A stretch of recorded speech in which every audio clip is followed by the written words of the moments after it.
శ్రీ భగవద్గీతా మహాత్మ్యం. ధరోవాచ. భూమాత అడుగుతుంది, భగవన్ పరమేశాన భక్తి అవ్యభిచారిణి ప్రారబ్ధం భుజ్యమానస్య కథం భవతి హే ప్రభో. భూదేవి శ్రీ విష్ణు భగవాను గురించి ఇట్లు ప్రశ్నిస్తుంది, హే ప్రభు పరమేశ్వర, ప్రారబ్ధము అనుభవించువానికి అచంచలమైన భక్తి ఎట్లు కలుగుతుంది? శ్రీ విష్ణురువాచ. ప్రారబ్ధం భుజ్యమానోపి గీతాభ్యాసరతః సదా సముక్తః ససుఖీ లోకే కర్మణా న ఉపలిప్యతే. ఓ భూదేవి, ప్రారబ్ధమును అనుభవించుచున్నను ఎవడు నిరంతరము గీతాభ్యాసమందు నిరతుడయ్యుండునో అట్టివాడు ముక్తుడై కర్మలచే అంటబడక ఈ ప్రపంచమున సుఖముగా ఉండును.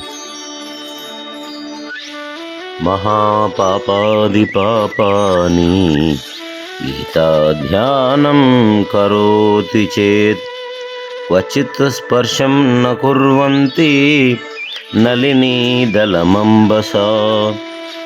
తామరాకును నీరు అంటనట్లు గీతాధ్యానం చేయువాని మహాపాపములు కూడా కొంచెమైనను అంటకుండా ఉంటాయి.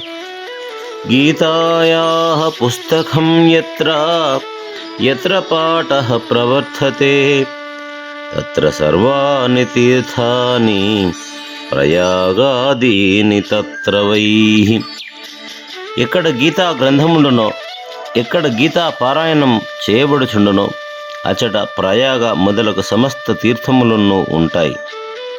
సర్వే దేవాచ్చ ఋషయో యోగినః పన్నగాచ్చయే గోపాలా గోపికావ అపి నారదోద్ధవ పార్షదైః సహాయో జయతే శీఘ్రం యత్ర గీతా ప్రవర్తతే.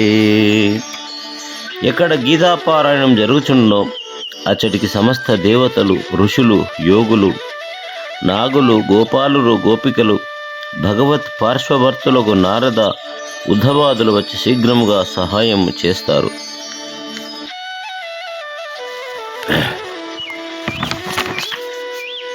యత్ర గీతా విచారస్య పఠనం పాఠనం శ్రుతం తత్ర అహం నిశ్చితం పృథ్వీ నివసామి సదైవ హి. ఓ భూదేవి, ఎక్కడ గీతను గూర్చిన విచారణ, పఠనము, బోధనము, శ్రవణం జరుగుచున్నో అచట నేను ఎల్లప్పుడూ తప్పక నివసిస్తాను. గీతాశ్రయోహం తిష్ఠామి గీతా మే చో ఉత్తమం గృహం గీతాజ్ఞానముపాశ్రిత్య త్రీన్ లోకాన్ పాలయామ్యహం. నేను భగవద్గీతను ఆశ్రయించుకొని ఉన్నాను. గీతయే నాకు ఉత్తమమగు నివాస మందిరము మరియు గీతా జ్ఞానమును ఆశ్రయించియే 3 లోకములను నేను పరిపాలిస్తున్నాను.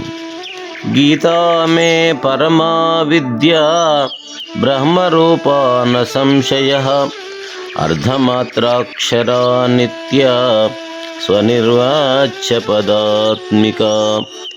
గీత నా యొక్క పరమ విద్య, అది బ్రహ్మస్వరూపము, ఇక్కడ సంశయం ఏమీనూ లేదు. మరియు అయ్యది ప్రణవం యొక్క 4వ పాదముకు అర్ధమాత్ర స్వరూపం, అది నాశరహితమైనది, నిత్యమైనది, అనిర్వాచ్యమైనది.